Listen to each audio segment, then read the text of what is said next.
بڕیارە لە داهاتوویەکی نزیک بانکی ناوەندی عێراق لقەکانی خۆی لاریەک لە هەولێر و سلێمانی بکاتەوە. مامۆستایەکی زانکۆ ڕای وایە پاشکردنەوەی لقەکانی بانکی ناوەندی لارێم گۆڕانکاری لە سیستەمی بانکی و بوژاندنەوەی ئابووری ڕوودەداتن و ئەو جیاوازە زۆرەی لە کاتی گۆڕنەوەی دراوەکانیش ناهێڵێت کە لە ئێستا لە بازاڕەکانی هەرێمی کوردستان بوونیەیە. تعاملی کەرتە تایبەتیەکان و تعاملی خەڵکانی مستثمر لەگەڵ ئەو بانقە ناوەندیە مەرکەزیە باشتر و پتەوتر بێتن هەم لە ڕووی ئیدارەدان و هەم لە ڕووی گۆڕینەوەی دراوەکان کە بە شێوەی مەرکەزی بێتە نەگەوەتە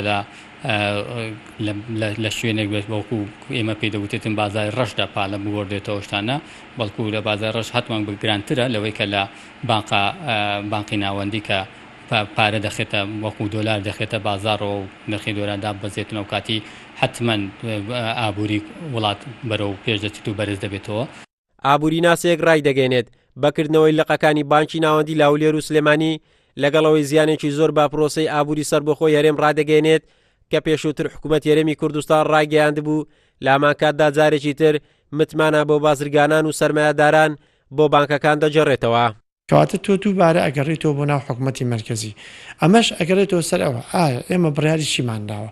بڕیاری ئەومان ناوە کە هەرێمی کوردستان خاوەن ئابووریەکی سەربەخۆ بێ ئەو پێویستە لەیساوە کار بۆ بکەین کە بانقی ئەهلی یاخود بانقە حکوومەکان بەهێز بکەین و سیوری نەختینەی تێدادانین. ئەگەر توانای ئەوەمان نییە بیانومان ئەوە هەیە شەڕی داعشا قەیرانی داراییە نەبوونی سیوریە کەواتە ئەبێ دووبارە بگەڕێنەوە بۆ بانقی ناوەندی عێراقی دووبارە کار و چالاشەکانی لە هەرێمی کوردستانە دەست پێ بکاتەوە بۆی کەمێک ئەرکی سەرشانی هەم حکوومەتی هەرێمی کوردستان و هەم هاوڵاتی و هەم کەرتی تایبەتیش سوو بکاتەوە. بانکی ناوەندی عێراق لە ساڵانی ڕابردوو لە هەریەک لە هەولێر و سلێمانی لقیە بوو، بەڵام دواتر مامەڵە و کاری ئەم لقانە نەمان و متمانەی بانکی ناوەندی عێراقیان لەدەستدا. لە ماوەی ڕابردووش لە نێوان حکوومەتی هەرێمی کوردستان و حکوومەتی عێراق گفتوگۆکان لەبارەی دووبارەکردنەوەی لقەکانی بانکی ناوەندی لە هەرێم دەستی پێکردەوە.